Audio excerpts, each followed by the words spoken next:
অপূর্ব গান। আজকের এই যে বিদ্যাপতি ভগবানের করুণা পাচ্ছে, সে কি এমনি এমনি? এটাও ভগবানের খেলা। ভগবান জানে কাজ দিয়ে কোন কাজ করলে জগতের মঙ্গলময় কার্যটা স্থাপন হয়, সেটা ভগবান জানে। তাই আগের থেকে ভক্তদের পাঠিয়ে দেন। এই যে আপনারা জগতে জন্মগ্রহণ করেছেন, আমি জগতে জন্মগ্রহণ করেছি, আমাদের প্রত্যেকেরই জীবনে আসার উদ্দেশ্য একটা করে ভগবান পাঠিয়েছে। সেই উদ্দেশ্যটাকে যদি আমরা ফলবতী করতে না পারি, তাহলে আমাদের জন্মটাই বেকার। আপনারা শুধু ভাববেন না যে জগতে শুধু ইঞ্জিনিয়ার হয়ে গেলেই জগতের উন্নতি। ইঞ্জিনিয়ার দরকার, ডাক্তার দরকার, মুচিরও দরকার, শ্রমিকেরও দরকার, চাষিরও দরকার, ডাক্তারেরও দরকার, মাস্টারেরও দরকার, গায়কের দরকার, চিত্রকর দরকার, সব দরকার। ভগবান প্রত্যেকের একটা একটা করে গুণ দিয়ে জগতে পাঠিয়েছে। সেই গুণটাকে যদি সেই একবারে উন্মোচিত করতে না পারে, যদি প্রকাশ করতে না পারে, তাহলে তোর জন্মটাই বৃথা হয়ে গেল। আমি কীর্তন করার সৌভাগ্য পেয়েছি আপনাদের আশীর্বাদে, ভগবানের আশীর্বাদে। আমার মতো হাজার হাজার ছেলে ঘুরে বেড়াচ্ছে, কীর্তন করার সৌভাগ্য কার হয়? কারোর হয়েছে? হচ্ছে না। এইটাই আমার কাজ মাইদা। ভগবান এই কাজটা করার জন্যই আমাকে পাঠিয়েছে। তুই বাবা যা, জগতে কীর্তন গাইবি, মানুষকে কীর্তন শোনাবি, আর ভক্তদের চরণ ধুলো মাথায় আশীর্বাদ রূপে নিবি।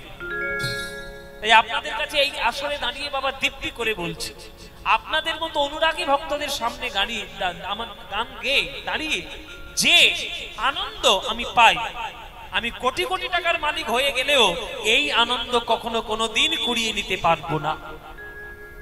সব ভগবানের কৃপা। আপনারা জেনে রাখবেন, আপনারা বাংলায় জন্ম নিয়েছেন, আপনাদের 14 পুরুষের ভাগ্য ভালো। কেননা এই বাংলাতে যেসব বুদ্ধিজীবী আর যেসব ভক্তর জন্ম হয়েছে, সারা ভারতবর্ষে এত ভক্তের জন্ম হয় না। আর সেই ভারতবর্ষের ভক্তের মধ্যে, সেই ভক্ত কুলের মধ্যে বাংলায় এক কবি হলো কাজী নজরুল ইসলাম। নাম দিয়ে, ধর্ম দিয়ে, বর্ণ দিয়ে, জাত দিয়ে কখনো মনুষ্যত্বের বিচার করতে নেই বাবা। শুনো রে মানুষ ভাই, সবার উপরে মানুষ সত্য, তাহার উপরে নয়। আগে মানুষ হও, তারপরে হিন্দু হইও, মুসলমান হইও, খ্রিস্টান হইও, বৌদ্ধ হইও, জৈন হইও, যা হইও, আগে মানুষ হও। তাই নজরুল ইসলাম তার একেবারে জলজল করছে উদাহরণ। নাম পরিবর্তন না করে, ধর্ম বর্ণ জাত কিচ্ছু পরিবর্তন না করে এমন এমন গান লিখে গেছেন যে আমাদের সনাতন ধর্মের লোকেরাও আশ্চর্য হয়ে গেছে। নজরুল ইসলাম তার লেখা গান খেলেছো। জেনে রাখবেন, জগৎ বিশ্ব ব্রহ্মাণ্ডে সূর্য, গ্রহ, নক্ষত্র, চন্দ্র, তারা যা দেখছো সব ভগবানের পায়ের তলায় ধুলোর মতো। আর সেই ধুলোর মতো জগতে তোমরা ধুলোর মতো বাস করছো। আর আমাদেরই এত অহংকার যে আমরা এখন ভাবতে শুরু করেছি আমরা বোধহয় ভগবানের থেকেও বড়। হাতে একটা স্মার্টফোন পেয়ে আর ডিজিটাল জগতে আমরা বাস করে আমরা ভাবছি যে আমরা বোধহয় ভগবানের থেকেও বড় হয়ে গেছি। এই ভ্রান্ত ধারণার মধ্যে থাকবেন না। আপনি যে টেকনোলজিতে বাস করছেন, এর থেকে কোটি কোটি উন্নত টেকনোলজি জগতের বিশ্ব ব্রহ্মাণ্ডে অন্য জায়গায় ছড়ানো আছে।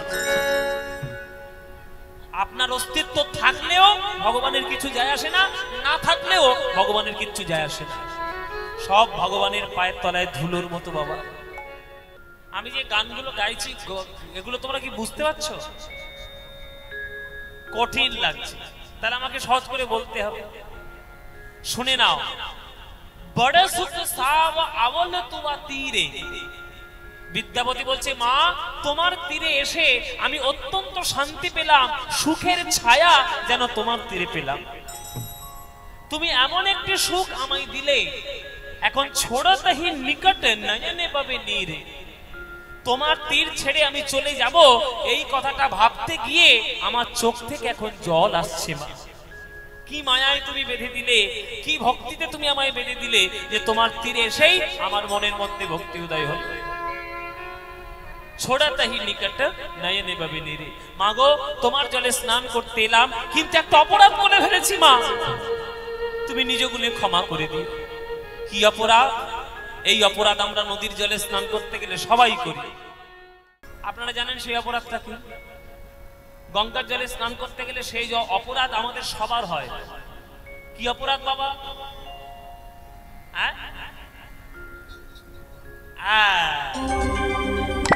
আমরা স্নান করতে যাওয়ার সময় সবাই আমরা গঙ্গার জলে গিয়ে পা দিই। তাহলে পা দিলে আমাদের অপরাধ হচ্ছে না?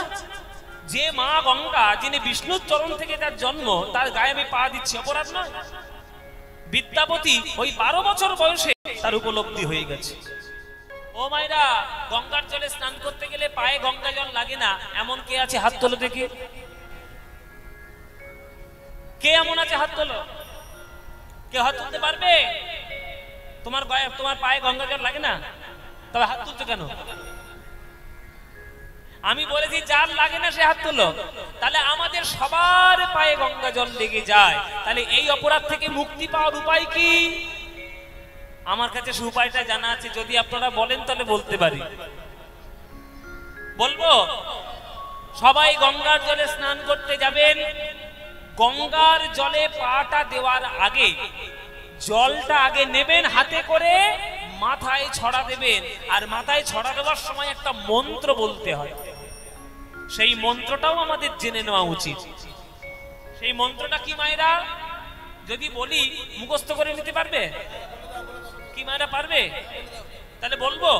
তাহলে হাত জোরে করো সবাই, সবাই হাত জোরে করে বসো, সবাই করে জোরে বলো। আমি যেমন যেমন বলছি আমার সঙ্গে সঙ্গে বলো। ওম, কেউ বলছে না, শোনা যায়নি। ওম নমঃ সত্যপাতক সংহন্ত্রী সত্য দুঃখ বিনাশিনী সুখদা মোক্ষদা গঙ্গা গঙ্গৈব পরমাগতিম। মনে থাকবে? বলে বাবা তুমি মন্ত্র বলবে বলে 1 কিলোমিটার লম্বা মন্ত্র বললে? শর্ট মন্ত্র? তার শর্ট মন্ত্র একটা জানা আছে আমার, বলবো? সেটা বলি। এত বড় মন্ত্র যদি আপনাদের মুখস্থ না হয় তাহলে আমার কাছে একটা শর্টান নম আছে। সেই মন্ত্রটা হচ্ছে, কিচ্ছু করতে হবে না, জলটা হাতে নেবেন, মাথায় নেবেন, আর দেওয়ার সময় মাথায় দেওয়ার সময় বলবে নমো গঙ্গে নমো গঙ্গে নমো গঙ্গে। বলতে পারবে? এইটা বলতে পারবে তো? ব্যাস, এইটুকু বললেই অপরাধ থেকে তুমি মুক্তি পাবে। কেননা মায়ের গায়ে পা দেওয়া ভালো নয়। 12 বছর বয়সে বিদ্যাপতি বুঝে গেছে, মা গো তোমার গায়ে আমার পাটা লেগে গেল মা, এই কত বড় অপরাধ আমি করে ফেলেছি। বলে শয়ন উত্থান পাশমোড়া, তার মধ্যে ভিনি ছোড়া, পাগলার 14 পাগলির 8, ইহাই নিয়েই কাল কাট। আর ইহাও যদি না পারিস তাহলে ভগার খালে ডুবে মরিস। ও মায়েরা, একাদশী করতে পারলে ভালো, যদি না করতে পারো অন্তত 4খানা একাদশী করো, শয়ন উত্থান পাশ আর ভৈমী একাদশী। তাও যদি করতে না পারে বছরে 2টো অন্তত ব্রত করো, শিবরাত্রি আর অষ্টমী। আর তাও যদি করতে না পারো, পাশে বিদ্যুৎধরী নদী আছে, ডুবে মরতে পারো। এই পাশে বিদ্যুৎধরী নদী আছে, কোন মরতে পারো। এটা খনার বচন। খনা বলছে যে সারা বছরে যদি কেউ পুণ্য অর্জন করতে না পারে, অন্তত বছরের একটা দিন যদি কেউ শ্রদ্ধা ভরে গঙ্গার জলে স্নান করতে পারে, তাতেই তার পুণ্য লাভ হতে পারে। তাই বিদ্যাপতি বলছে, কি করিব জপ তপ যোগ ধ্যানে, জন্ম কিতারথ এক স্নান। মাগ, যেদিন জগতের কার্য সমাধা করে এই জগতে ছেড়ে যখন ইহলোক ছেড়ে পরলোকে যাব গো মা, কেউ না সঙ্গে থাকুক বা না থাকুক, তুমি যেন আমার সঙ্গ ছাড়া হইও না। হ্যাঁ, ভাণয়ে বিদ্যাপতি সমঝো তো, ভাণয়ে বিদ্যাপতি সমঝো তো, অন্তকালে জনে अंतकाले जने बिसरी है मोहे, अंतकाले जने बिसरी मोहे। আমাদের সনাতন শাস্ত্রে মানুষ যখন মারা যায়, মরার সময় মুখে কি দেয়? কিসের জল দেয়? একটা কচি মতো ভক্ত তখন থেকেই চিৎকার করছে, ও কিন্তু সব শাস্ত্র পড়ে ফেলেছে বাবা। হ্যাঁ ঠিক কিন্তু বলেছে, ও যতই চিৎকার করুক কথা করতে ঠিক বলছে। সবার মরণের কালে কি জল দিতে হয়? গঙ্গা জল। গঙ্গা জল দেওয়া মানে আমাদের বিশ্বাস যে বিষ্ণুর পাদ পদ্ম থেকে যে জল এসেছে সেই জল যদি একবার আমাদের বিন্দু পরে মুখে, তাহলে আমাদের জীবন ধন্য হয়ে যাবে। বিদ্যাপতি বলছে, মাগো সেদিনই যেদিন আমি জগৎ ছেড়ে চলে যাব, ইহকালের কার্য ছেড়ে পরকালের কাজ করতে যাব, মাগো সেদিনই তুমি আমার প্রার্থনাটা আজ থেকে শুনে নিও মা, আমায় সেদিন চরণে ছাড়া করো না। বিদ্যাপতি কে? কেমন নাম বললো? কে? আমি, যার তীরে তুই পুজো দিতে এসেছিস আমি হলাম মা গঙ্গা। মা তুমি আমার ভক্তিতে সন্তুষ্ট হয়েছো? মা সন্তুষ্ট হয়েছো ভক্তিতে? হ্যাঁ, আমি সন্তুষ্ট হব না? কত হাজার হাজার লোক আমার জলে স্নান করে, কিন্তু আজ আমার তীরে এসে তুই যে গান আমার জন্য গাইলি, এই রকম মিষ্টি গান আজ পর্যন্ত কেউ আমাকে উপহার দেয়নি বাবা। তাই আমি তোর ভক্তিতে সন্তুষ্ট। আজ আমার তীরে এসেছিস, তুই যা চাইবি আমি তোকে তাই দান প্রদান করব। বল তোর কি চাই? তখন বিদ্যাপতি বলছে, মা আমার বাবা আমায় বলে পাঠিয়েছে যে আমাদের বংশের ঠাকুর হলো দেবাদিদেব মহাদেব, তার করুণা পাওয়াই হলো আমার জীবনের লক্ষ্য। তুমি যদি সেই মহাদেবের জটা থেকেই প্রকাশিত হও, তাহলে মা তোমার চরণে আমার প্রার্থনা যে তুমি আমায় শিব ঠাকুরের করুণা যাতে লাভ করতে পারি, সেই আশীর্বাদটুকু আমায় দাও। তখন গঙ্গা মা বলছে, তোর কোনো চিন্তা নেই বিদ্যাপতি, আমি হলাম এমন এক নদী যার জলে তুলসী পত্র ভাসালে সেই তুলসী পত্র কি আমি বিষ্ণুর চরণে সেই প্রদান করি সেই তুলসী পত্র, আর যার জলে বেলপাতা ভাসালে সেই বেলপাতা আমি কৈলাসে গিয়ে শিব ঠাকুরের চরণে নিবেদন করি। তুই শিব ঠাকুরের করুণা অবশ্যই পাবি। ওরে বিদ্যাপতি, ওই দেখ ওইখানে বেল গাছ, ওই বেল গাছের একটা পাতা নিয়ে আয়, চন্দন ঘষ, চন্দন দিয়ে ওই বেল পাতার উপরে লেখ ওম নমঃ শিবায়, লিখে আমার জলে তুই ভক্তি ভরে অর্পণ কর। আমি মহাদেবের চরণে তোর ভক্তি পৌঁছে দিতে সাহায্য করব, কথা দিলাম।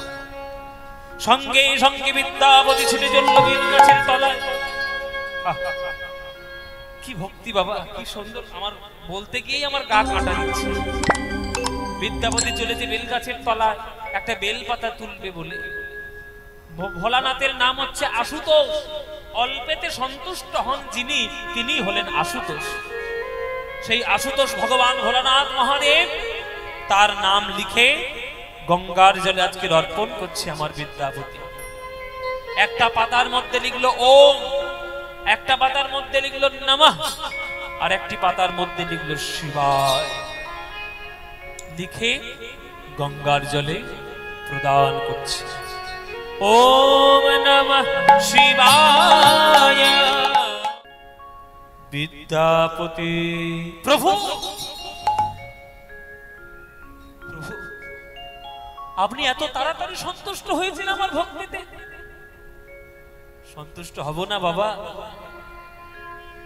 নয়ন জলে ভিজানো চন্দন জল, বেলপাতার উপরে আমার নাম লিখে তুই গঙ্গার জলেই অর্পণ করেছিস। গঙ্গা দ্রুত গতিতে সেই ভক্তি কৈলাসে আমার চরণে পৌঁছে দিয়েছে। যার অন্তরে এত তীব্র ভক্তি, সে যদি আমার করুণা না পায় তাহলে আর কি পাবে বাবা? ওরে আমার নাম হচ্ছে আশুতোষ। ভক্তময় কত বড় সোনার মন্দির তৈরি করে দিল, ফলমূল দিল, কি দিল আমি দেখি না। আমি দেখি আমার ভক্ত কত ভক্তি দিয়ে আমায় ভালোবাসে। তাই একটা বেলপাতা দিলেই আমি সন্তুষ্ট হয়ে যাই। আর তুই বেলপাতাতে আমার নাম লিখে গঙ্গার জলে দিয়েছিস, আমি তো সন্তুষ্ট হবই বাবা। বল বাবা, এই গঙ্গার তীরে আমি তোকে আশীর্বাদ দেবো, বল তোর জীবনে কি চাই, তুই যা চাইবি আজকের আমি তাই তোকে প্রদান করব। তখন বিদ্যাপতি বলছে, প্রভু আপনার চরণ ছাড়া আমার যে চাওয়ার কিছু নেই। আমার বাবা বলেছে যে আপনি হলেন আমার আমার বংশের কুল দেবতা ভগবান, আপনার কৃপা পেলেই আমার জীবন ধন্য। এবার আপনার যখন কৃপা পেয়ে গেছি, আর আমার কি চাই, আর আমার কিচ্ছু চাই না প্রভু। তবে হ্যাঁ, আপনি যদি মনে করেন যে আপনার দর্শন করার পরেও আরো কিছু বেঁচে আছে জগতে যেটা দামি জিনিস, সেইটা আপনি আমায় প্রদান করুন, যে কোনটা পেলে আমার মঙ্গল হবে সেইটা আপনি আমায় দিন। বল বাবা, দায়িত্ব দিয়ে দিল কার উপর? ওই দেবাদিদেব মহাদেবের উপর। ঘুরে বেড়ে দেওয়ার খেলা ঘুরে গেছে। ভোলানাথ মনে মনে ভাবছে, বাবা দেখতে ছোট্ট মতো হলে কি হবে, মাথায় বুদ্ধিটা সাংঘাতিক আছে। হ্যাঁ, আমি বলছি তোর কি দরকার তুই বল, ও আমায় ঘুরিয়ে বলছে আপনার যেটা ভালো মনে হয় সেইটাই আপনি দিন। এখন এটাই তো গন্ডগোলের বাবা। এই যে মালঞ্চল এত বড় বাজার, এত বড় বাজারে নিশ্চয়ই একটা ভালো কাপড়ের দোকান নিশ্চয়ই আছে। হ্যাঁ, বড় বড় দোকান আছে। ও মায়েরা, তোমরা কাপড় কিনতে যাও তো, কাপড় কিনতে গিয়ে তুমি যদি দোকানদারকে বলো যে দোকানদার তোমার দোকানের সব থেকে ভালো কোনটা কাপড় সেইটা আমাকে দাও, তখন দোকানদারের মাথা খারাপ হয়ে যাবে, পুরো দোকানটা তুলে ফেলবে, তবু ভালো কাপড় আর খুঁজে পাবে না। তেমনি বিদ্যাপতি বলছে যে আপনার দেখার দরকার আমার ছিল, আমার হয়ে গেছে, এইবার আপনি কোনটা আমায় দেবে বলে মনে করছেন সেটাই আপনি আমায় দেবেন। তখন বলছে, বেশ শোন বাবা বিদ্যাপতি, এমন একটা জিনিস এই জগতে রয়েছে যেটা সবার থেকে সেরা। কোনটা? বলে জগতের শ্রেষ্ঠ জিনিস হলো বৃন্দাবনে রাধা গোবিন্দের ব্রজ প্রেম। রাধা গোবিন্দের ব্রজ প্রেম লাভ করলে হৃদয়ের সর্ব কামনা বাসনা পূর্ণ। কিন্তু বাবা, রাধা কৃষ্ণের প্রেম দেওয়ায় আমার একটু সমস্যা আছে। বলে আপনার আবার সমস্যা? বলে হ্যাঁ বাবা, আমার সমস্যা আছে। কারণ আমি যতই দেবাদিত মহাদেব হই না কেন, আমি তো সংসারী মানুষ, বউ ছেলে নিয়ে আমাকেও ঘর করতে হয়। আর সংসারী মানুষ যারা হবে তারা ভালো করেই বুঝবেন যে কর্তা যতই হম্বি তম্বি করুক না কেন, একজনের কাছে ঠিক জব্দ। ও মায়েরা, কার কাছে জব্দ? হ্যাঁ, গিন্নির কাছে সব জব্দ। জব্দ নয়, এখানে যাদের বিয়ে হয়ে গেছে আর যাদের হব হব করছে, ভালো করে জেনে নিন, যতই কর্তাগিরি ফলাও আর যতই হম্বি তম্বি করো, বউয়ের কাছে সব জব্দ। শিব ঠাকুর বলছে, বাবা আমি আমি দেবাদিদেব মহাদেব ঠিক কথা, তবে প্রেম আমি তোকে দিতে পারবো না। ওই প্রেমটা যার কাছে আছে সেটা হলো তোর মা। ওই মার কাছে গিয়ে তুই একটু উপাসনা কর, দেবী দুর্গার আরাধনা কর। আরাধনা যদি করতে পারিস তাহলে দেবী দুর্গার করুণায় তুই সেই ব্রজ প্রেম লাভ করতে পারবি। এইবার দুর্গার আরাধনা শুরু করলো বিদ্যাপতি। শিব ঠাকুরের পরামর্শে যে দেবী দুর্গা হলেন মা মহামায়া, আবার সেই মা মহামায়া বৃন্দাবনে যখন লীলা করেন তখন তিনি হন যোগী মায়া। সেই যোগ মায়ার করুণা না পেলে কিন্তু বৃন্দাবনে প্রেম পাওয়া যাবে না। তা সেই প্রেম আস্বাদনের জন্য তোমাকে দুর্গার আরাধনা করতে হবে। চলো দুর্গার আরাধনা। আস্তে আস্তে প্রসাদ পাবে বলে সব এত ভিড় আর এত চিৎকার চেঁচামেচি, সব পালাচ্ছে। আস্তে, যার যাওয়ার দরকার চুপচাপ চলে যাও। কারোর যদি গান শোনাটা প্রয়োজন না হয়, যদি প্রসাদটাই মূল প্রয়োজন হয়, চুপচাপ প্রসাদের কাছে চলে যাবে।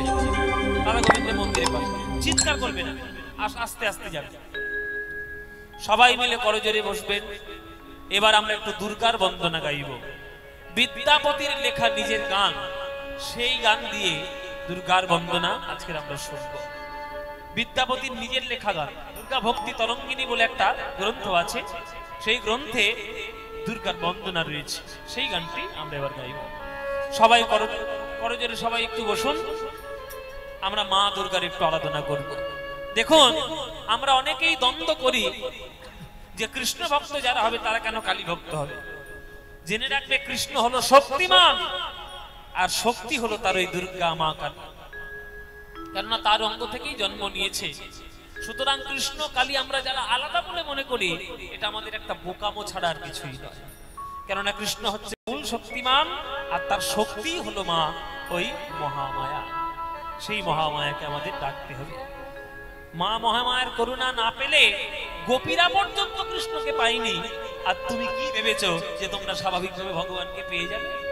তোমরা কি গোপীদের থেকেও বড় ভক্ত নাকি? তাই গোপীরা সর্বশাস্ত্র জানতো, তাই কাত্যায়নের ব্রত করে তবে কৃষ্ণকে পেয়েছিল। বিদ্যাপতি মা, তুমি আমায় দেখা দিলে মা। বাবার আজ্ঞায় তোমার সাধনা করেছি, তোমার কাছে নাকি জগতের শ্রেষ্ঠ সম্পত্তি লুকানো, সেই সম্পত্তি তুমি আমায় প্রদান করো মা। শোন বিদ্যাপতি, জগতের শ্রেষ্ঠ সম্পত্তি হচ্ছে বৃন্দাবনের রাধা গোবিন্দের প্রেম লাভ করা। প্রেম যদি লাভ করতে না পারিস, জগতে কিছুই হবে না। আর আমার স্বামী যখন তোকে বলে দিয়েছে, আশ্বস্ত করেছে, আমাকে তো প্রেম দিতেই হবে।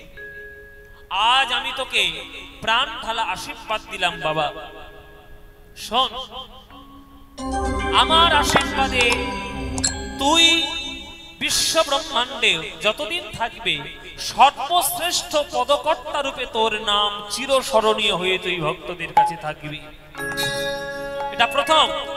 আর দ্বিতীয় হলো, তোর যখন মনে হবে তুই তখনই ব্রজ গোপী ভাব অনুরাগে রাধা গোবিন্দের প্রেম হৃদয় দিয়ে আস্বাদন করতে পারবি। এটা আমার প্রাণ ঢালা আশীর্বাদ তোর প্রতি রইল। যখনই মনে করবি তখন, এটা আমার আশীর্বাদ। খেতে, ঘুমাতে, চলতে, ফিরতে তোর যখন ইচ্ছা হবে, ব্রজ প্রেম তোর যখন আস্বাদন করার ইচ্ছে হবে, যখনই মনে করবি, গোপী ভাব অনুরাগ তোর হৃদয়ের মধ্যে জাগ্রত হবে। এটা আমার আশীর্বাদ রইল বাবা। যা, জগতের শ্রেষ্ঠ কবি হয়ে শ্রেষ্ঠত্ব লাভ কর, আমার আশীর্বাদ রইল। তাহলে এতক্ষণ যে ঘটনা শুনলেন বাবা, কতজন দেব দেবী বা কটা ভগবানের কৃপা বিদ্যাপতি পেল? দেখি আপনারা কেমন শুনছেন কীর্তন। কটা ভগবানের করুণা পেল বাবা? দুটো। ঠিকঠাক করে বলুন।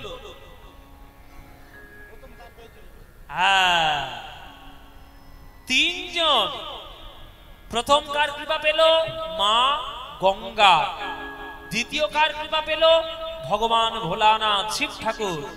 আর তৃতীয় কার কৃপা পেল? স্বয়ং মা দুর্গা।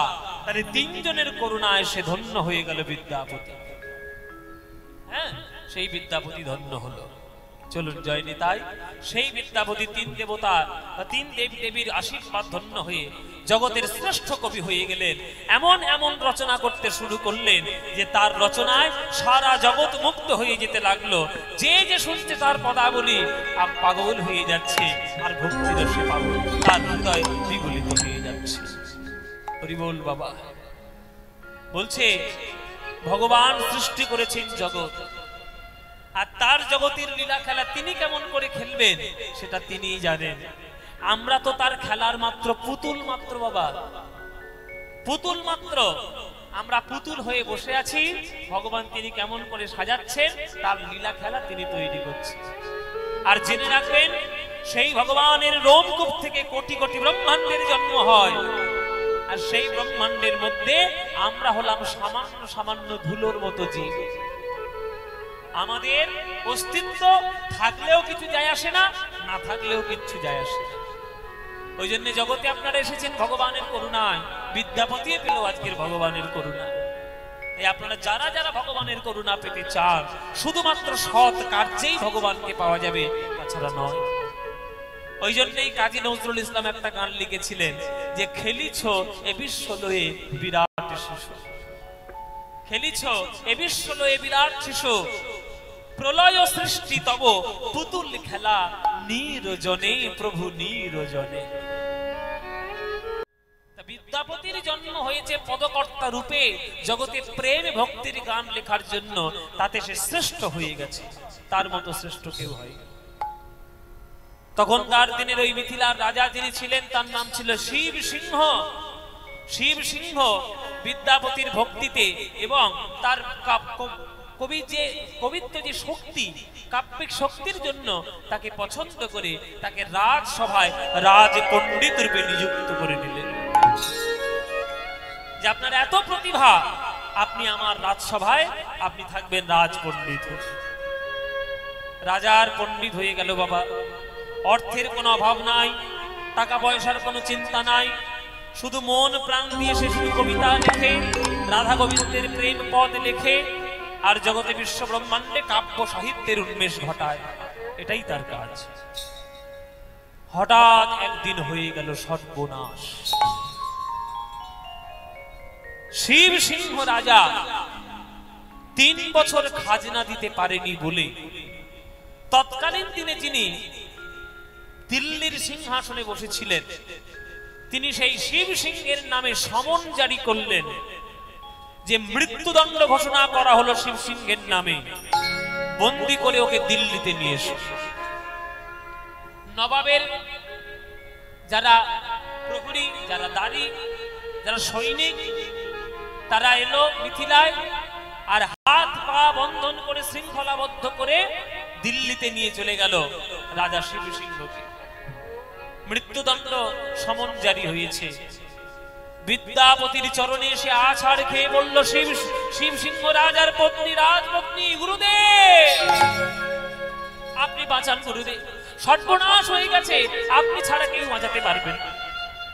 কি হয়েছে মা? বলে রাজার নবাবের খাজনা দিতে পারেনি বলে রাজাকে ধরে নিয়ে গেছে, মৃত্যুদণ্ড ঘোষণা হয়েছে। তখন বিদ্যাপতি বলছে কোনো চিন্তা নেই, আমি আছি, আমি বাঁচিয়ে নিয়ে আসবো। বিদ্যাপতি চলল দিল্লিতে। এটা একটা অদ্ভুত ঘটনা বাবা, খুব মন দিয়ে শুনবেন, কি অদ্ভুত ঘটনা। ভারতবর্ষের ইতিহাসে আজ পর্যন্ত এই ঘটনা ঘটেনি। একটা কবি চলেছে দিল্লির রাজদরবারে রাজনীতি করতে, নবাবের সামনে দাঁড়িয়েছে, নবাবকে হুজুর সালাম নেবে। কে তুমি? আমার নাম বিদ্যাপতি। কি চাই এখানে? আপনি আমার রাজাকে বন্দী বানিয়ে নিয়ে এসেছেন, আমি আমার রাজার মুক্তি চাই। কি তোমার এত বড় স্পর্ধা? তুমি নবাবের হুকুমের উপর হুকুম জারি করছো? তোমার কি পরিচয়, কি রাজনীতি তোমার তোমার অভিজ্ঞতা রয়েছে? কোন অভিজ্ঞতার জন্য তুমি আমার সামনে এসে দাঁড়িয়েছো?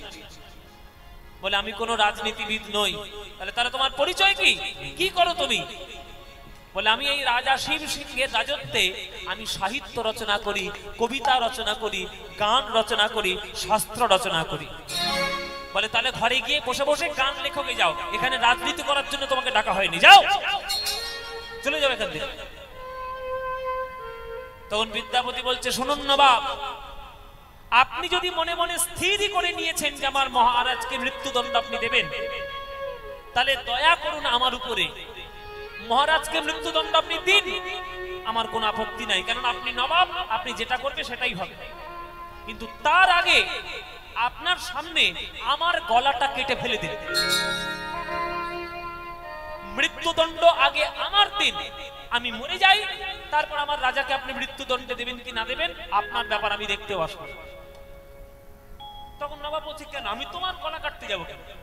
তুমি কি কোনো অপরাধ করেছো? আমি তো তোমার গলা কাটবো না, আমি তোমার মৃত্যুদণ্ড দেব না, তুমি কি অপরাধ করেছো? বলে শুনুন নবাব, অপরাধ আমার নয়, অপরাধ আমার এই কাব্য শক্তি। ভগবান কাব্য শক্তির অধিকারী করে আমাকে জগতে পাঠিয়েছে। আর একটা লোকের সাহিত্য কাব্য তখনই প্রস্ফুটিত হয় যখন সে তার রাজার সাহচর্য পায়। আমার রাজাই যদি না থাকবে, তাহলে কার রাজত্বে বসে বসে আমি কবিতা লিখবো, গান লিখবো, সাহিত্যের প্রকাশ করবো? তাহলে আমার রাজাকে মৃত্যুদণ্ড দেওয়া মানে আমার কাছ থেকে আমার ছাদটা উড়ে চলে যাবে। দরকার নেই আমার বাঁচার, আপনি আমার আগে গলাটা কেটে ফেলুন, তারপর আমার মহারাজকে মৃত্যুদণ্ড। তখন নবাব বলছে, বাবা এতজন কবি কবিতা লিখতে এসছে, কবি কোন কবি তো এইরকম করে কোনোদিন কথা বলে। তখন নবাবের মন একটু নরম হলো, নরম হয়ে বলছে, আচ্ছা তুমি কি ধরনের গান লেখো? বলে, আমি রাধা গোবিন্দের পদ লিখি, আমি বৈষ্ণব পদাবলী রচনা করি। ও, প্রেমের গান? তা প্রেমের গান আমাকে একটা শোনাতে পারো? বলে, নিশ্চয়ই শোনাবো। আপনি আজ্ঞা দিন, কি গান শুনবেন? বলে, শোনো, এই সবার সামনে আমি রাজসভায় কথা দিলাম, তুমি যদি গান গেয়ে আমার মন গলাতে পারো, তোমার রাজার মৃত্যুদণ্ড আমি মুকুব করে দেব। দেখি তুমি কত বড় কবি হয়েছে। এত বড় বড় কথা যখন তুমি রাজসভায় বললে, তাহলে তোমার কাব্য শক্তির পরিচয় আমার নিতে হবে, গান গাও আমার সাথে। তখন বলছে, বলুন আপনি কোন ধরনের গান শুনবেন, কি বিষয়ে আপনি গান শুনবেন? বলে, এদিকে এসো, এদিকে এসো। বিদ্যাপতিকে ডেকে নিল রাজসভার উপরে সিংহাসনের কাছে, কাছে ডেকে নিয়ে জানলা দিয়ে দেখাচ্ছে নবাব। বলে, ওই দেখো, ওই যে যমুনার তীর, ওই দেখ একটা রমণী স্নান করতে নেমেছে। ওই যে রমণী স্নান করতে নেমেছে, ওই রমণীটির রূপ বর্ণনা করে আমার মনটা গলাও। দেখি দেখি তুমি কত বড় কবি হয়েছে। যদি মন গলাতে পারো, তাহলে তোমার রাজার মৃত্যুদণ্ড আমি মুকুব করে দেব। দেখি তুমি কত বড় পদকর্তা হয়েছে, কত বড় বৈষ্ণব পদকবি হয়েছে, শোনাও আমায়। হরি বল বাবা। সঙ্গে সঙ্গে বিদ্যাপতি যোগ মায়াকে স্মরণ করছে, মা দুর্গাকে স্মরণ করছে। মাগো, তুমি আমায় আশীর্বাদ দিয়েছিলে যে যেক্ষণে আমি মনে করব, ঠিক তখনই আমি গোপী অনুরাগে ব্রজ প্রেম লাভ করতে পারবো। আজ আমার পরীক্ষার সময় এসেছে মা, তুমি আমার পরীক্ষা থেকে উদ্ধার করো। আজ আমার মনের মধ্যে গোপী প্রেম জাগ্রত করো। সঙ্গে সঙ্গে সেই গোপী প্রেম জাগ্রত হলো গোপী বিদ্যাপতির হৃদয়ে। এইবার জানলা দিয়ে যমুনার তীরে ওই মেয়েটাকে দেখছি। বিদ্যাপতি মনে মনে ভাবলেন, দিল্লি হলো যমুনার তীরে। ভালো করে বুঝুন, ভালো করে বুঝুন, দিল্লি হলো যমুনার তীরে, আর আমাদের বৃন্দাবনটাও হলো যমুনার তীরে।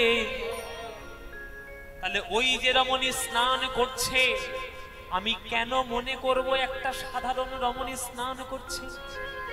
আমি মনে করব যমুনার জলে যেন আমার রাধা রানী স্নান করছে। ওই রাধা রানীর রূপের বর্ণনা আমি আমার গানের মধ্যে করব। আমি মনে করব যমুনার জলে রাধা রানী স্নান করছে, আর কদম গাছের আড়াল থেকে আমার গোবিন্দ সেই রূপ দর্শন করছে। তাহলেই বুঝতে পারবে আমার মনের কথা আর আমার কাব্য শক্তির পরিচয়। সখা কোন কামি,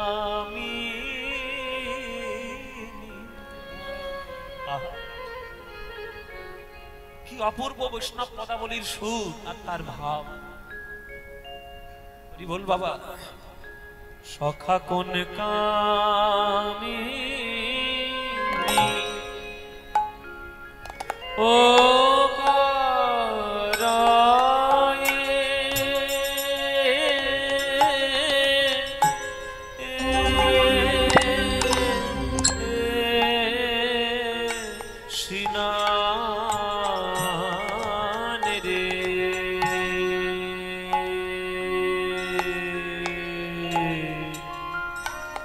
সখা কোন কামি।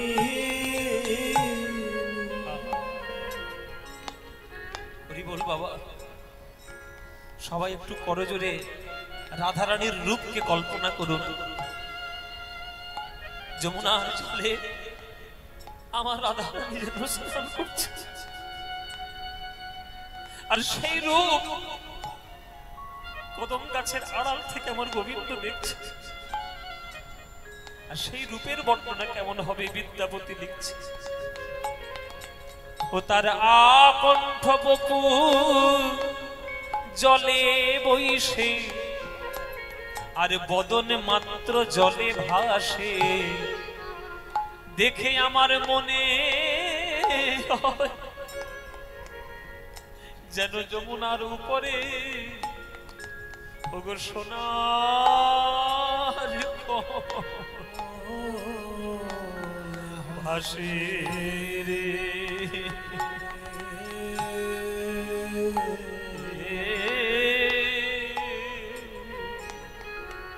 সখা সখা কোন কামি, তার আকণ্ঠ বপু জলে বইসে,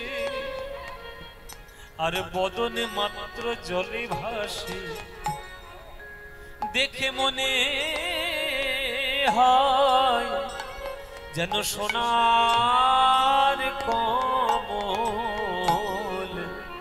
ভাসে।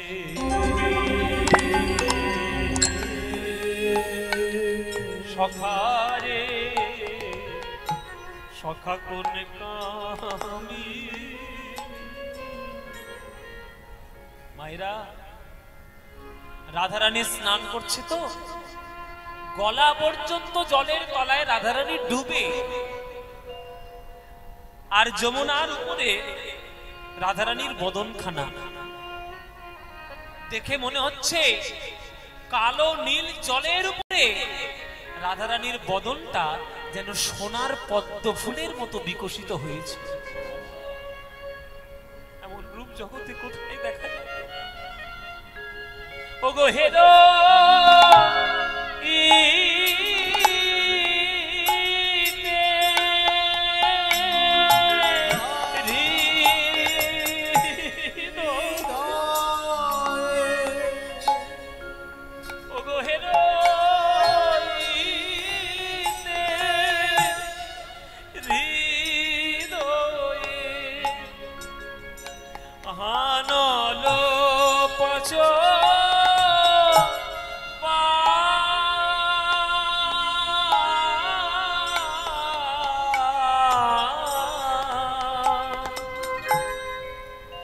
সখারে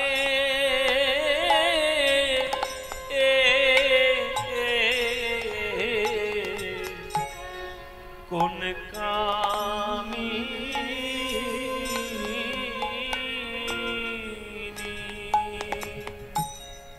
যেই চোখের জলে বিদ্যাপতি এমন সুন্দর করে গান রাধারানীর রূপের বর্ণনা করছে, সেই যে নবাব সিংহাসনে বসেছিল, এতদিন তারা রমণীর স্নান দেখতো কাম দৃষ্টিতে, আজ বিদ্যাপতির করুণায় মা দুর্গার কৃপায় আজ সেই নবাবের নয়ন থেকে ঝর ঝর ধারায় জল পড়েছে। নিতাই গৌর প্রেমানন্দে হরি। নবাব ছুটে এসে বিদ্যাপতির চরণে জড়িয়ে ধরেছে। তুমি কেমন গান শোনালে, কেমন গান শোনালে কবি, এমন গান তুমি সুর আমার কানে শোনালে, আমার চোখ থেকে যে আজ পর্যন্ত জল পড়েনি গান শুনে, আজ জীবনের প্রথম আমি গান শুনে কাঁদছি। কি গান শোনালে তুমি বলো কবি? তোমার মতো কবি যে রাজার রাজ্যে বাস করে, সেই রাজার যদি আমি মৃত্যুদণ্ড ঘোষণা করি, আল্লাহ কখনো আমাকে মাফ করবে না। যদি কারোর গুণের কদর আমি না দিতে পারি, তাহলে কোনোদিন ভগবান আমায় মাফ করবে না। আজ আমি এই রাজ দরবারের সামনে তোমার কাব্য শক্তির জন্য ভারতবর্ষের ইতিহাসে প্রথম হলো যে আজ তোমার রাজার মৃত্যুদণ্ড আমি মুকুব করে দিলাম। আর শুধু মুকুব নয়, আগামী 5 বছর আমাকে কোনো খাজনা দিতে হবে না, সেটাও আমি বলেই দিলাম। যাও, আর কি চাই আমার কাছ থেকে? ভারতবর্ষের ইতিহাসে বাবা এই ঘটনা আর দ্বিতীয়বার কোনোদিন ঘটেনি যে একটা কবি গান গেয়ে রাজার মৃত্যুদণ্ড মুকুব করে নিয়ে রাজাকে ফিরিয়ে নিয়ে ঘরে এসেছে। একমাত্র বিদ্যাপতির জীবনে হয়েছে। বিদ্যাপতি কবি, শ্রেষ্ঠ কবি তিনি কেন হয়েছেন এই সব জীবনীগুলো শুনলেই বুঝতে পারবেন কেন তিনি শ্রেষ্ঠ। রাজার মৃত্যুদণ্ড পর্যন্ত মুকুব করে দিয়েছে। ব্যাস, রাজা বাড়িতে ফিরে এসে বিদ্যাপতির চরণটা ধরেছেন, যে আপনার মতো কবি আমার দেশে জন্ম নিয়েছে, আজ আপনি না থাকলে আমার হয়তো প্রাণ চলে যেত। হে বিদ্যাপতি ঠাকুর, আপনাকে রাজসভায় আর আসতে হবে না, আপনি বাড়িতেই থাকুন, আপনার সাধনা আপনি করুন, সমস্ত দায় দায়িত্ব আপনার এই রাজ্য বহন করবে, আপনার কোনো চিন্তা নেই। আপনি শুধু গান লিখবেন, আমাদের গান শোনাবেন, আপনি পুজো করবেন, শাস্ত্র পাঠ করবেন, এইটুকুই আপনি করবেন, এটাই আপনার কাজ, অন্য কিছু আপনাকে করতে হবে না। রাজকোষ থেকে সমস্ত দায় দায়িত্ব বহন ভার সব নিয়ে নেব। ওই জন্যই বলে মায়েরা, উপরওয়ালা জব দেতা হে দেতা ছপ্পড় ফাড় কে, বলে না। এই কথাটা কোত্থেকে এসছে? এই কথাটা এসছে গীতার থেকে। গীতায় একটা শ্লোক আছে, ভগবান কৃষ্ণ অর্জুনকে বলেছিলেন যে অনন্যশ্চিন্তন্তে মাং যে জন পর্যুপাসতে তেষাং নিত্যাভিযুক্তানাং যোগক্ষেমবহাম্যহম। হে অর্জুন, অনন্য চিত্ত সহকারে যে আমার নাম গান করে, তার যত দায় দায়িত্ব যেটা দরকার সেটা তো আমি নিই, যেটা তার প্রয়োজনই নেই সেটুকু পর্যন্ত আমি তাকে প্রদান করি। বিদ্যাপতি চাইনি টাকা পয়সা ধন সম্পত্তি, কিন্তু ভগবানই তাকে ভরিয়ে দিলেন। কেন না, অর্থনৈতিক চিন্তা এমন চিন্তা যে চিন্তায় পড়ে গেলে তখন সকল চিন্তা ভুলে যায় বাবা। তাই বিদ্যাপতির যাতে টাকা পয়সার চিন্তা না হয়, তাই নবাব আমাদের মহারাজ শিব সিংহ সকল দায় দায়িত্ব গ্রহণ করলেন বিদ্যাপতি। ব্যাস, বিদ্যাপতি বা শুধু রচনায় করছে গান গান গান গান, শুধু গান গান।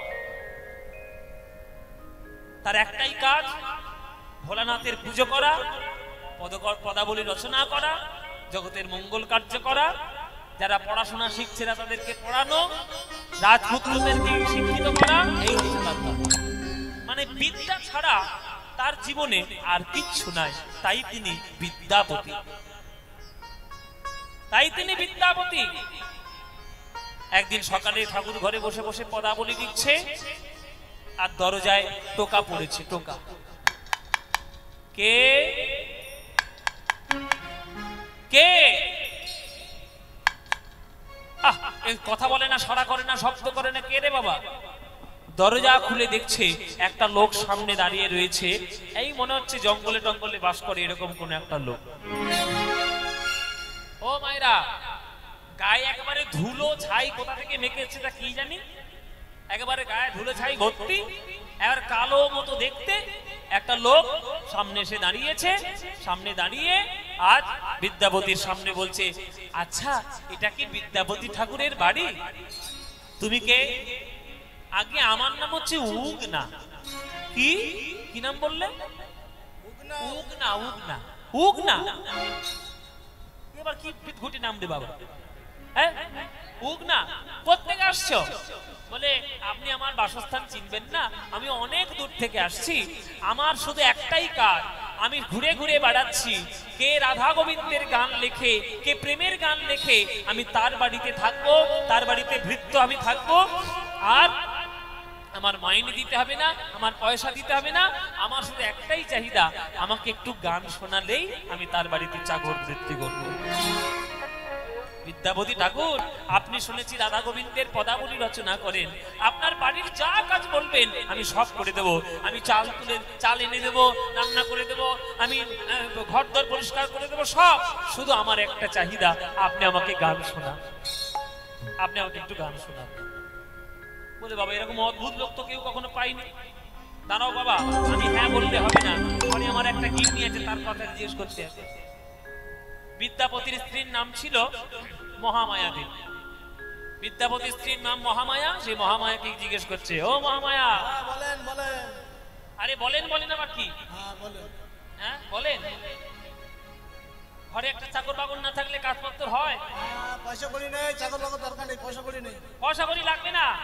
লাগবে না? না, একটা লোক এসছে সামনে, তার নাম উগনা। আচ্ছা, যে পয়সা করি নেবে না, তার শুধু একটাই চাহিদা, আমি তাকে গান শোনালেই আমার বাড়িতে এসে চাকর বৃত্তি করবে। শুনুক না, কত গান শুনবে, শুনুক।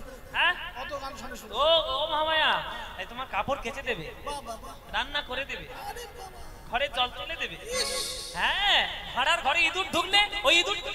আরে তাহলে থাক থাক থাক থাক থাক থাক থাক, বিনা পয়সায় চাকর থাক। মানে বিনা পয়সা চাকর যখন পাচ্ছে তাহলে থাক। এই বলে উগনা রয়ে গেল তার বাড়িতে চাকর বৃত্তি করার জন্য। উগনা রয়ে গেল বিদ্যাপতির বাড়িতে, চাকর থাকবে। হরিবল বাবা, সেই চাকর ঘরের কাজপত্র করে, আর শুধু একটাই তার চাহিদা, ওই গান গিয়ে শুনবে। এই বিদ্যাপতি গান রচনা যখন করে, তখন এই উগনাকে ডেকে নেয়, একটা করে গান শোনা। একদিন সকালবেলায় মহামায়া দেবী এসে বলছে, এই উগনা, যা বাজারে যা, ঘরে একটুও চালের দানা নেই, চাল না হলে খাবি কি, যা যা গিয়ে বাজারে হাট করে নিয়ে যা। তখন বিদ্যাপতি বলছে, এই উগনা চল, আমিও তোর সঙ্গে যাই। হ্যাঁ, আমি গিয়ে হাট বাজারটা করে নিয়ে আসি।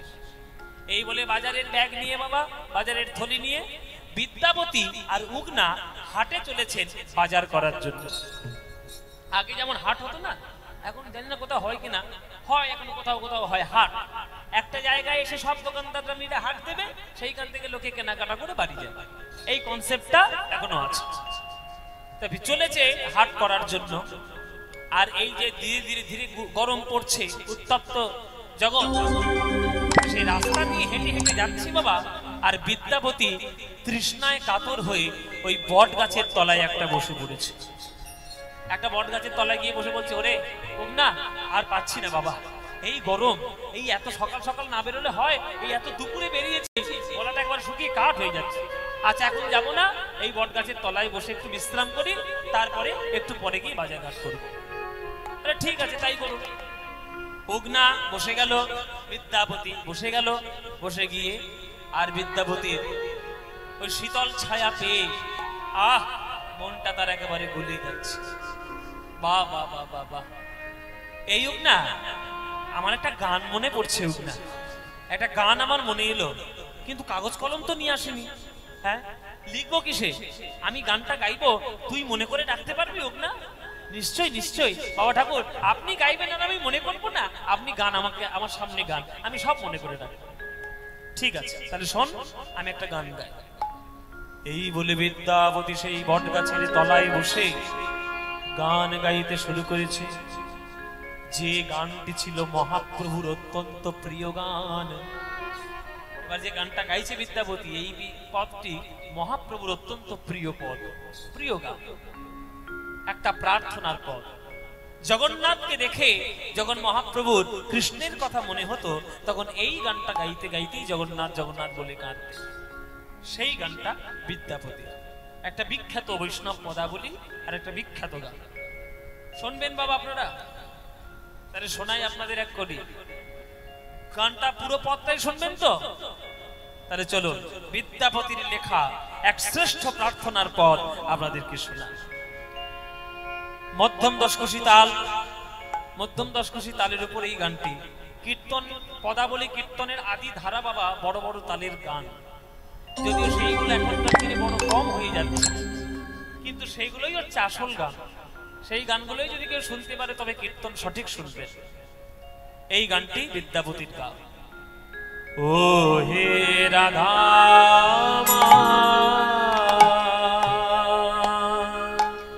ও মাধব,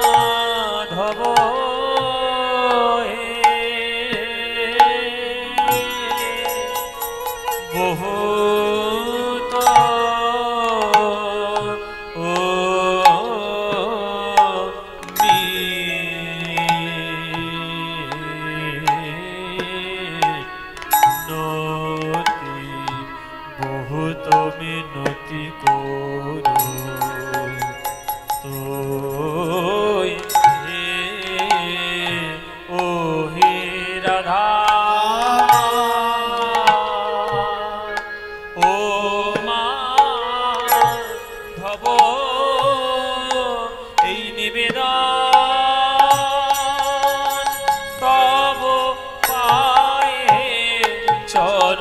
ছাড়া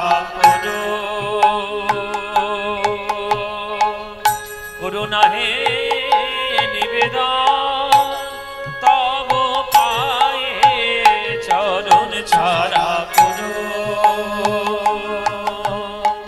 করুণা হে নিবেদন তব পায়ে আমি ওই চরণে নিলাম নিবেদন তব পায়ে চরণ ছাড়া নাহে নিবেদন তব পায়ে চরণ ছাড়া নাহে নিবেদন তব পায়ে চরণ ছাড়া নাহে নিবেদন তব পায়ে ও হে রাধা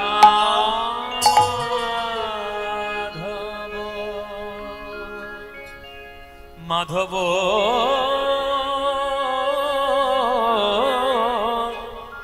মাধব হে মাধব দে তুলসী তিল আমি দেহ মন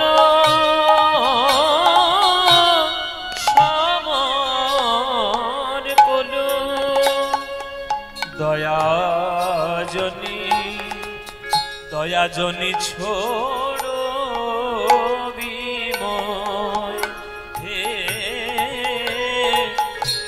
মাধব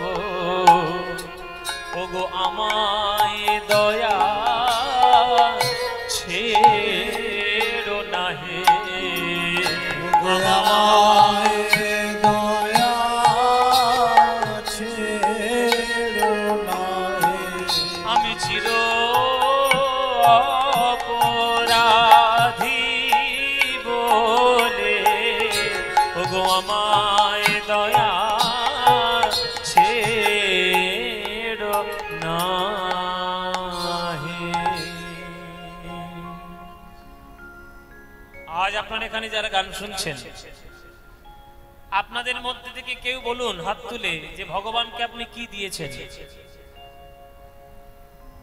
ভগবানকে আপনি কি দিয়েছেন মায়েরা? কিছু দিয়েছেন না, আপনি সবসময় ভগবানের কাছে চেয়েছেন টাকা দাও, গাড়ি দাও, বাড়ি দাও, জমি দাও, ছেলে দাও, মেয়ে দাও, চাকরি দাও, ব্যবসা দাও। সবাই ভগবানের কাছে চায়, ভগবানকে কেউ কিছু দেয় না। চাওয়াটার থেকে যেদিন আপনার দেওয়াটা ইম্পর্টেন্ট হবে সেদিন জানবেন ভগবানের প্রতি আপনার প্রেম বৃদ্ধি হচ্ছে। রাধারানী ভগবানের কাছে কিছু চাননি, শুধু চিরকাল দিয়েই গেছে। আর আমরা ভগবানের কাছে চিরকাল চেয়ে গেছি। তাই ভক্ত বলছে, ওগো প্রভু আমি যে তোমার চরণে দেব, নিজের বলতে কিছু নাই, দেহ মন প্রাণ তোমার চরণে দিতে চাই, এই ছাড়া আমার কাছে কিছু নাই। ভগবান বলছে তুই আমাকে ডাকছিস, আমাকে দিবি, আমার কাছ থেকে চাইবি, তুই কি পুণ্য অর্জন করেছিস যে তুই আমাকে ডাকছিস? আমাকে দর্শন করার মতো পুণ্য তোর জীবনে আছে? ভক্ত বলছে না প্রভু নেই, জীবনে পুণ্য তো নেই, বরং এত পাপ রয়েছে যে সেই পাপের কথা আমি তোমায় বলতে পারবো না প্রভু। গণইতে দোষ গুণলেশ না পাবি, গণইতে দোষ গুণলেশ না পাবি, জব তুহু করবি বিচার, জগত করহু বিচার, গুণ তো কিছুই পাবে না মাধব, আমার গুণ তো কিছু পাবে না মাধব, কেবল রাশি রাশি দোষ পাবে, আমার গুণ তো কিছুই পাবে না মাধব, কেবল রাশি রাশি দোষ পাবে, গুণ তো কিছু পাবে না মাধব।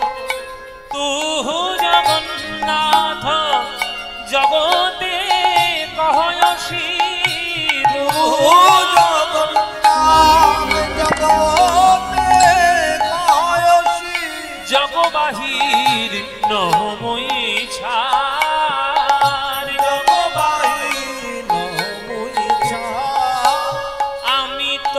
জগৎ ছাড়া নই হে প্রভু আমি তো জগৎ ছাড়া নই।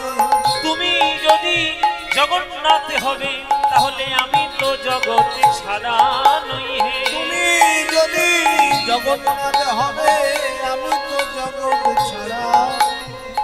ও মায়েরা, একটা চায়ের কাপে যতটুকু চা ঢালা সম্ভব তার থেকে যদি বেশি চা ঢালা হয় কি হবে? উপচে পড়ে যাবে। তাহলে আমার হৃদয়টা হচ্ছে কাপের মতো, পাপটা হলো চায়ের মতো।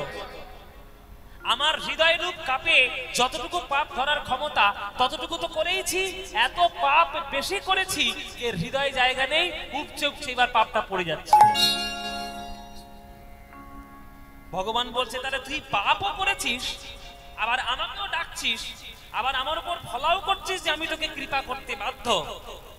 তুই মানুষ হয়ে জন্ম নিয়েছিস বলে এত তর্ক করছিস, এই অপরাধে আমি যদি আগামী জন্মে তোকে মানুষ করে আর জন্ম না দিই তখন তুই তোর মনের কথা কি করে জানাবি?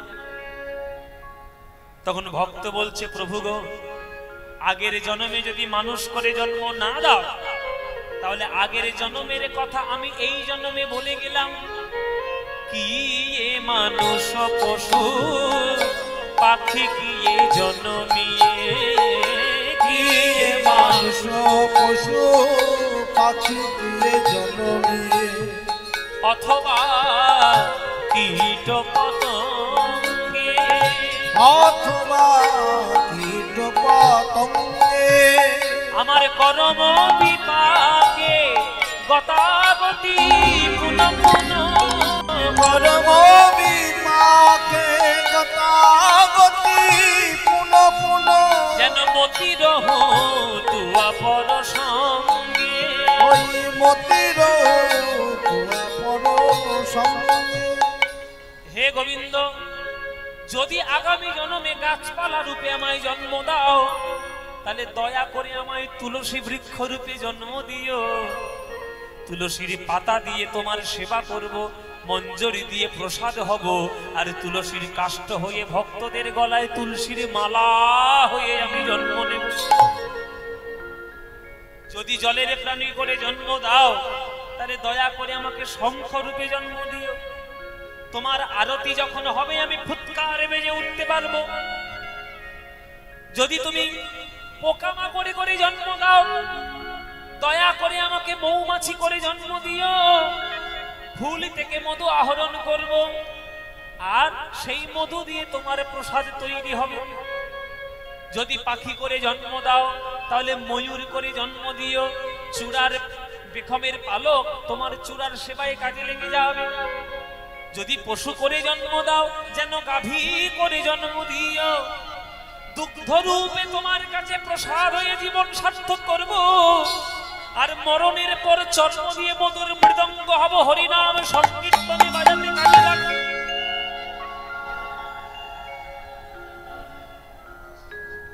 তাহলে যে রূপে আমি জন্ম নিই না কেন যেন তোমার পদে মতি থাকে, প্রভু তোমার পদে মতি থাকে, যেন তোমার পদে মতি থাকে, প্রভু তোমার পদে মতি থাকে। যে রূপেই জন্ম নিই না কেন যেন তোমার পদে মতি থাকে, যে রূপে জনম নিই না কেন তোমার পদে মতি থাকে, যে রূপেই জন্ম নিই না কেন যেন হরি হরি বলতে পারি, যে রূপে জন্ম নিই না কেন হরি সেবা করতে পারি, যে রূপে জন্ম নিই না কেন হরি সেবা করতে পারি, যে রূপে জন্ম নিই না কেন মতির তুয়া পর সঙ্গে। ধনয়ে বিদ্যাপতি অতিশয় কাতর, ধনয়ে অতিশয় কাতর, ধনয়ে বিদ্যাপতি অতিশয় কাতর, ধনয়ে বিদ্যাপতি অতিশয় কাতর, তরইতেই ভব সিন্ধু, তরইতেই ভব সিন্ধু, তুয়া পদ পল্লব করুয়াবলম্বন, পদ পল্লব করু অবলম্বন, তুয়া পদ পল্লব করুয়াবলম্বন,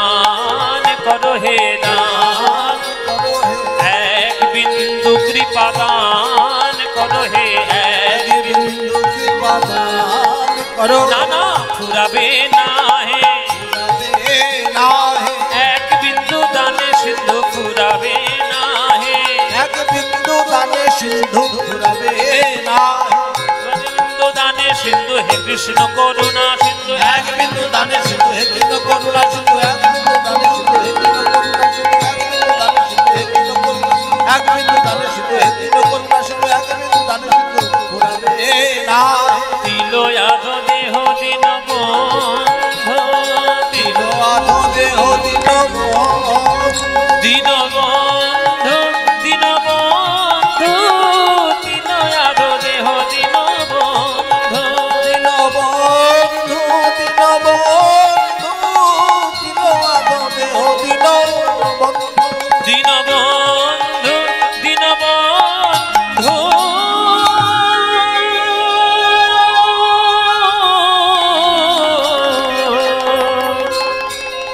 তিলয়াদ দেহ দিন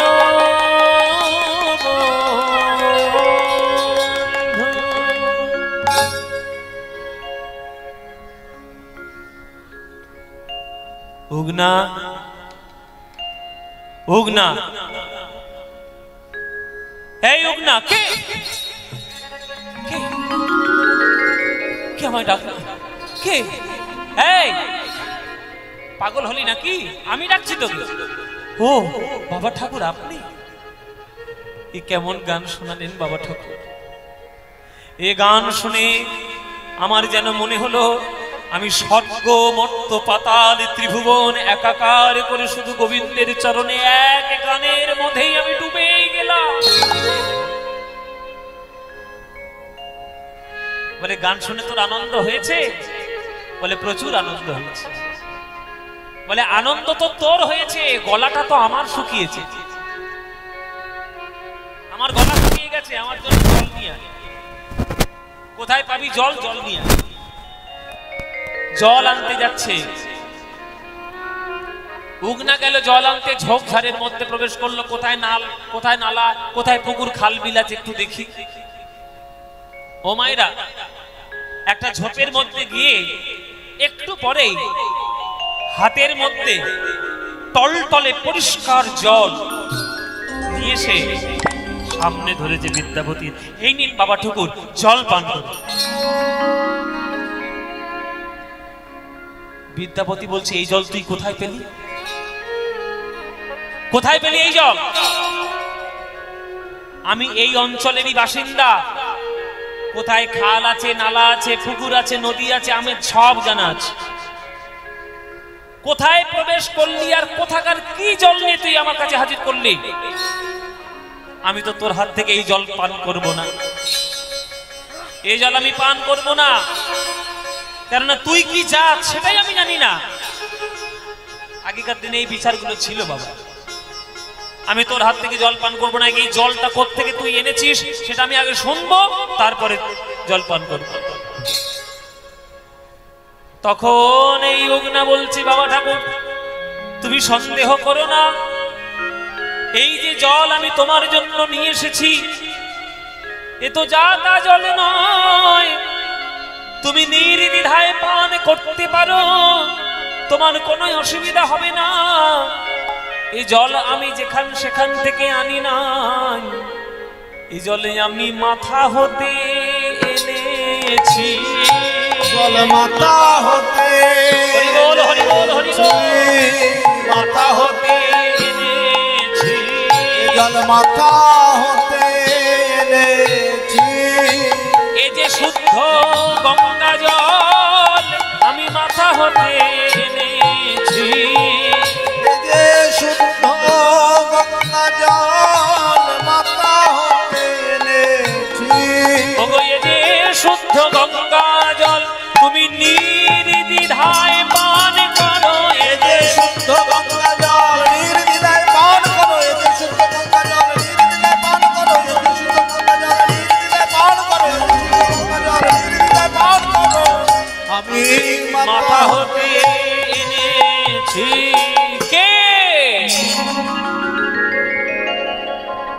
তুমি? কে তুমি? মাথা হতে জল, মাথা থেকে তো কেউ জল আনতে পারে না। শুদ্ধ গঙ্গা জল তুমি মাথা থেকে এনেছো, তাহলে তুমি কে? বলুন বাবা, কে? বলো মায়েরা, কে?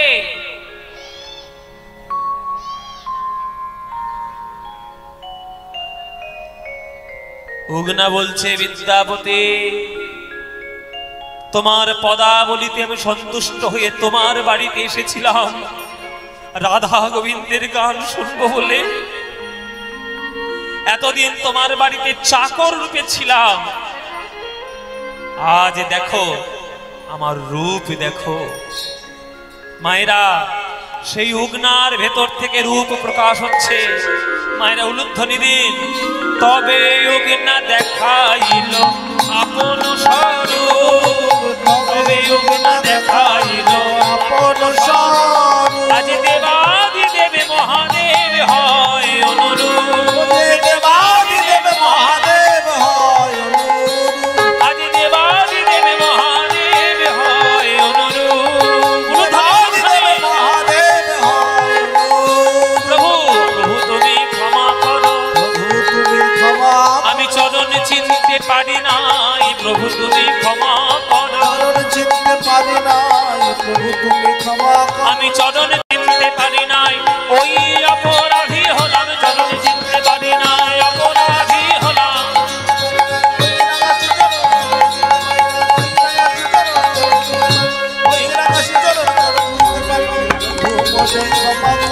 প্রভু তুমি ক্ষমা করো।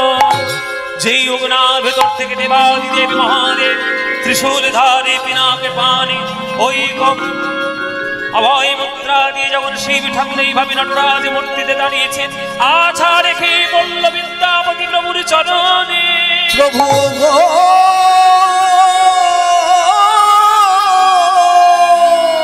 প্রভু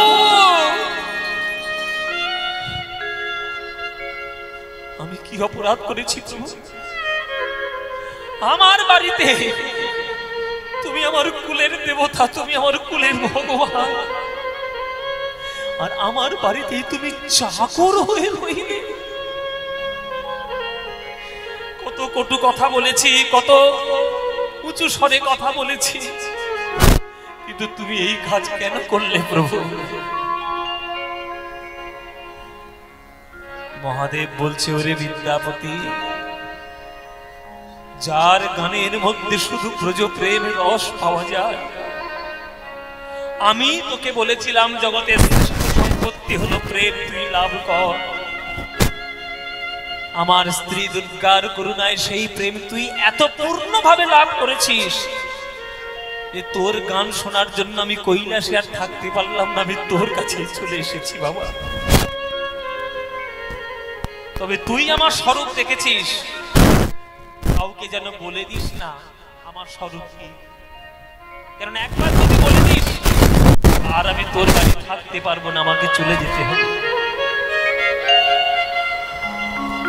বাড়িতে ফিরে এলো উগনাকে নিয়ে বিদ্যাপতি। রেগে গেল মহামায়া। উগনা, বাবুর সঙ্গে জমিদারি দেওয়ার জন্য বাজারে গেছিলিস? চাল কোথায়, বাজার কোথায়, আমি রান্না করবো কি? বাড়ির মধ্যে শুধু জল ফুটছে, তোরা চাল নিয়ে এলে তবে আমি ভাত চড়াবো। আর তোর এত বড় স্পর্ধা, তুই জমিদার হয়ে গেছিস? যা যা বাজারে যা, যা তুই বাজারটা করে নিয়ে আয়। তখন বিদ্যাপতি বলছে, মহামায়া তুমি কার প্রতি কি বলছো এমন করে? ভদ্রভাবে কথা বলো। আরে ভদ্রভাবেই বলছি, চাকরের সঙ্গে আবার কি বলবো? এই যাবি কিনা বল। যাবি না? এই বলে একটা লাঠি নিয়ে এই বিদ্যাপতির স্ত্রী মহামায়া যখন ওই উগনার অঙ্গে আঘাত করতে যাবে, মহামায়া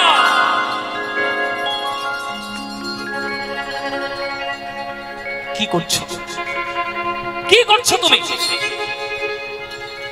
যার অঙ্গে আঘাত করতে যাচ্ছ লাঠি নিয়ে, জানোই দিকে রোজ সকালে যে মন্দিরের মধ্যে যার মাথায় ফুল দাও, বেল পাতা দাও, গঙ্গা জল দাও, দুধ দাও, সেই দেবাদি দেব মহাদেব আমাদের বাড়িতে চাকর হয়ে আসে না প্রভু। প্রভু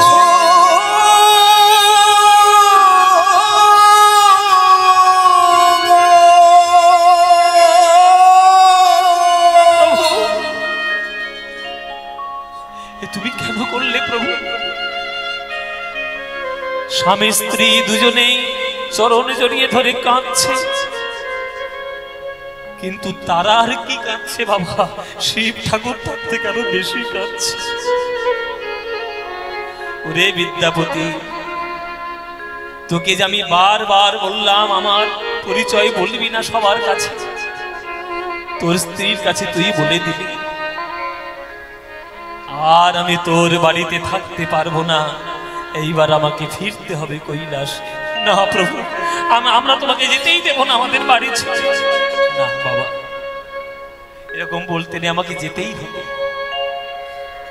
তবে রোজ আমি তোর কাছে গান শুনবো, এই কথাটাও তোকে আমি দিয়ে গেলাম। যে বট গাছের তলায় বসে তুই গান শুনিয়ে আমাকে ভাব সমাধিস্থ করে দিয়েছিস, কিছুদিনের মধ্যেই সেই বট গাছের তলা থেকে পাতাল ভেদী মহাদেব রূপে শিবলিঙ্গ রূপে আমি প্রকাশিত হব। আর ওইখানে গিয়ে তুই রোজ একটা করে আমাকে গান শুনিয়ে আসবি, ওইখান থেকেই আমি কৈলাসে তোর গান শুনে আমি ব্রজ প্রেমে রাধা গোবিন্দর প্রেমে আমি সিদ্ধ হব বাবা। এইটুকুই আমার বল বাবা। কিছুদিনের মধ্যেই সেই বট গাছের তলা থেকে পাতাল ভেদী মহাদেব উদিত হলেন। সেই পাতাল ভেদী মহাদেব উদিত হওয়ার পর সেইখানে প্রত্যেক দিন গিয়ে একটি করে গান বিদ্যাপতি শুনিয়ে আসতেন। সেই বিদ্যাপতি বিশ্ব ব্রহ্মাণ্ড যতদিন থাকবে ততদিন তার নাম নিয়ে লোকে প্রণাম করবে, কেননা বিদ্যাপতির মতো শ্রেষ্ঠ কবি আজ পর্যন্ত জগতে জন্মগ্রহণ করেনি। সেই বিদ্যাপতির সমাধিস্থল হচ্ছে সমস্তিপুর বলে একটা জায়গা, সেটাও বিহারের মধ্যেই, নেপাল বিহার বর্ডারের কাছাকাছি। আপনারা অনেক জায়গায় গিয়েছেন, অনেক কিছু শুনেছেন, অনেক নৃত্য দেখেছেন। আপনারা যদি কখনো পয়সা খরচা করে যদি আপনারা মিথিলায় গিয়ে বিদ্যাপতির ওই জন্মস্থান সেই লীলাস্থান দেখে আসতে পারেন, তাহলে আপনাদেরও জীবন ধন্য হবে বাবা। এখনো পর্যন্ত সেই বিদ্যাপতির জন্মভূমিতে শাস্ত্র পাঠ হয়, মন্দির রয়েছে, আর যা যা পদাবলী তিনি লিখেছেন সেই সব পদাবলীগুলো পাথরে খোদাই করে লিখে এখনো সেই মন্দিরের গায়ের মধ্যে লেখা রয়েছে। সেই গান সেই পদ আপনারা অবশ্যই শুনতে পাবেন আর দেখতেও পাবেন। আর সেই বিদ্যাপতির নামে সবাই একটু জয়ধ্বনি দেবেন। শ্রেষ্ঠ কবি পদকর্তা বিদ্যাপতি ঠাকুর কি, বিদ্যাপতি ঠাকুর কি, বিদ্যাপতি ঠাকুর কি জয় নিতাই। সেই বিদ্যাপতি শিব ঠাকুরের করুণায় কি করে ভক্ত হয়েছিলেন আজকের আমরা সেটা দেখলাম। আগামীকাল শিবরাত্রি, আপনারা শিবের মাথায় জল ঢালবেন, ভালো বর পাওয়ার জন্য একদম ঢালবেন না, সব সময় ঢালবেন যে হে শিব ঠাকুর, তোমার মতো যেন বৈষ্ণব চূড়ামণি আমি হতে পারি, আর কৃষ্ণের ভক্তিতে আমি যেন ভক্ত হতে পারি।